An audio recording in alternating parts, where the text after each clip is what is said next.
Nous voici maintenant rendus, mes amis, à la présentation de Jésus au Temple. La présentation de Jésus au Temple coïncide également avec la purification de Marie, qui, selon la loi de Moïse, toute femme qui avait donné naissance devait se présenter 40 jours après au Temple pour recevoir sa purification. À ce moment-là également fut présenté Jésus. Et à ce moment, Jésus rencontre deux êtres, Marie et Joseph aussi, Siméon et Anne. Puis j'aimerais revenir là-dessus tout à l'heure après vous avoir lu ce texte. Présentation au Temple. 8 jours après la naissance de leur enfant, Joseph et Marie le firent circoncire.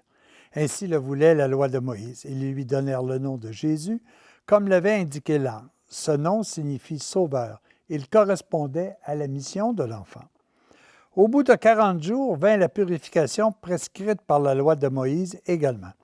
Les parents portèrent l'enfant au temple pour le présenter au Seigneur, selon ce qui est écrit dans la loi.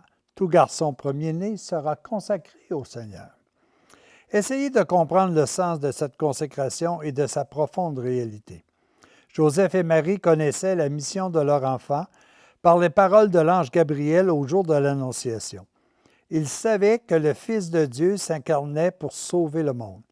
Marie avait répondu à l'ange qu'elle se mettait totalement à la disposition de Dieu pour accomplir son dessein sauveur sur le monde. « Voici la servante du Seigneur, qu'il me soit fait en moi selon votre parole. » Imaginez avec quel amour, avec quelle foi et avec quelle espérance Joseph et Marie de toute leur âme, consacrèrent leur enfant au Seigneur.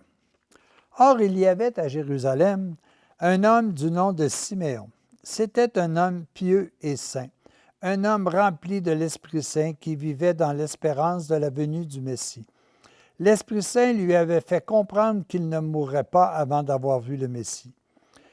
Il eut un jour l'inspiration de se rendre au temple et il arriva juste au moment où les parents de Jésus y apportèrent leur enfant pour le présenter au Seigneur. Il prit l'enfant dans ses bras et remercia Dieu en disant, « Maintenant, vous pouvez laisser mourir votre serviteur en paix selon votre parole. J'ai vu de mes yeux le salut que vous destinez à tous les peuples, celui qui doit éclairer les gentils et qui est la gloire d'Israël, son peuple. » Joseph et Marie étaient dans l'admiration de ce qu'on disait de lui. Mais Siméon se tourna vers Marie et lui dit, « Cet enfant sera un sujet de chute ou de relèvement pour un grand nombre en Israël. Il sera un signe en but à la contradiction. Vous-même, un glaive vous transpercera l'âme, afin que soient manifestées les pensées cachées dans le cœur d'un grand nombre. » Siméon, qui était un homme juste et pieux, était éclairé par l'Esprit Saint. De toute son âme, il attendait le Messie annoncé. Ce jour-là, il fut poussé par l'Esprit Saint à se rendre au temple et il eut la joie de prendre dans ses bras l'enfant prédestiné et tant attendu. Siméon connaissait parfaitement les Écritures. Il savait que le Messie serait en but à la contradiction, qu'il serait méprisé, diffamé par les siens, et qu'enfin il serait mis à mort comme un agneau que l'on mène à la boucherie. Siméon fut rempli d'une grande joie en prenant l'enfant dans ses bras, mais en même temps son âme fut envahie d'une immense tristesse en songeant au traitement qu'on lui infligerait un jour.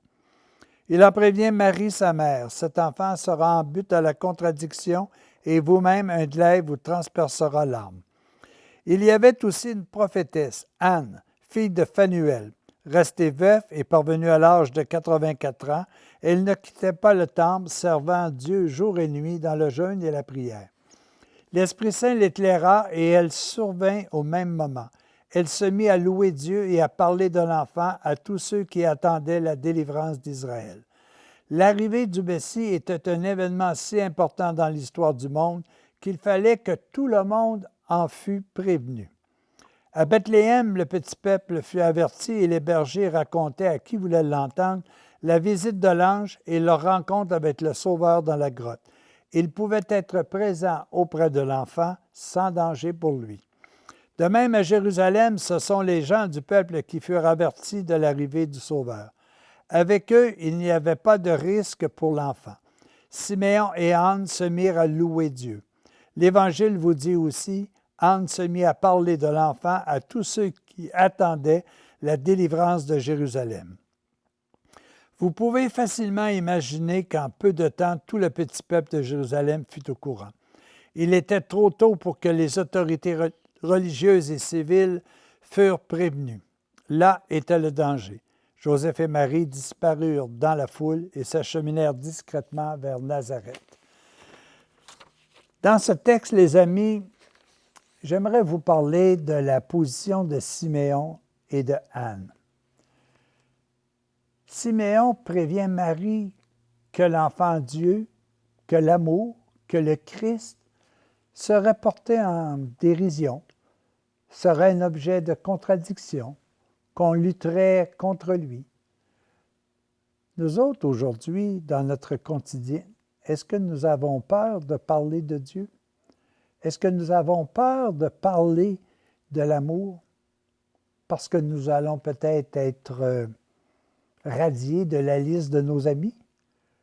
Parce que nous allons peut-être être ridiculisés en se faisant dire tout simplement « Ah, tu crois en ça, toi? » Eh oui, est-ce qu'on a le courage de parler de la paix, de la joie, de l'amour aujourd'hui? Ou est-ce qu'on suit le courant de tout le monde qui sont portés beaucoup plus à être négatifs et à rendre en dérision ce qui est beau, ce qui est bon, ce qui est juste, ce qui est vrai? L'autre exemple qui nous est amené aussi, c'est Anne. Anne, elle n'a pas pris le risque.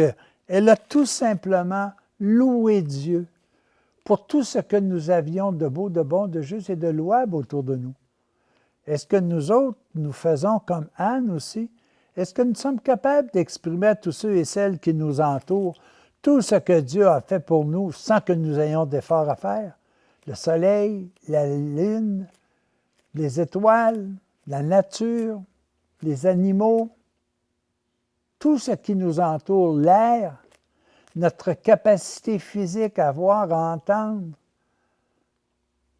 Est-ce que nous sommes prêts, en public, à remercier Dieu et l'amour pour tout ce que nous avons sans effort? Moi, je trouve extraordinaire Siméon et Anne, qui, malgré tout ce qui pouvait les entourer, ont quand même témoigné de la présence de Dieu. Est-ce que nous faisons de même? Est-ce que nous prenons le risque aussi d'aller à contre-courant de notre société qui se veut purement matérielle? Est-ce que nous sommes prêts aussi à dire comme Anne, à tous ceux et celles qui nous entourent, voici le chemin que nous devons suivre pour être totalement heureux. À l'intérieur de nous, Siméon et Anne sont là. Témoignons-en. Merci.